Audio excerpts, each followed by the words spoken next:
जामशोरो में मुस्लिम लीग नून ladies wing अॻवान Rukhsana आराई press conference कंदे चयो आहे त भुट्टो जमाली जे घर में बि न्याणियूं आहिनि। पीपल्स पार्टी जूं केतिरियूं औरत वर्क कंदियूं आहिनि, पर मुखालफ़नि खे जामशोरो इतिहाद जी लेडीज़ जे वर्क ते कावड़ लॻे थी।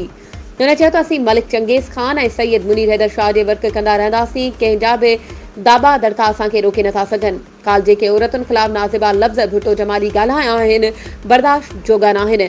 खेसि औरतुनि खां माफ़ी वठणु घुर्जे। ॿी सूरत में जमाली हाउस जो समेत औरतुनि साण गॾु घेराव कंदासीं। हुन चयो त इलेक्शन कमीशन ऑफ पाकिस्तान खे पीपल्स पार्टी अॻवाननि जी इन्हनि धमकियुनि जो नोटिस वठणु घुर्जे। 2 तारीख़ ते रिथियल जलसे खां पोइ आऊं पंहिंजी भेनरुनि सां गॾु पीपल्स पार्टी जी अॻवान भुट्टो जमाली जे घर जो घेराव कंदसि ऐं तेसीं ताईं खेसि ॿाहिरि निकिरणु न ॾींदासीं जेसीं ताईं पंहिंजा चयल लफ़्ज़ वापसि वठी न्याणियुनि खां माज़रत नथो करे।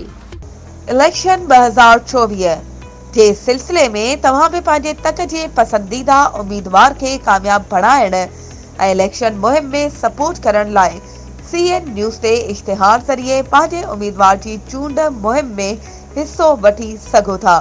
त पोइ देर छाजी, हाणे असां सां राब्तो करियो ऐं पंहिंजे इश्तिहार CN न्यूज़ नेटवर्क ते बुक करायो।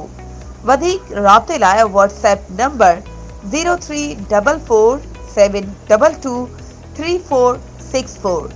तेज़ तरीन news network CN news plus.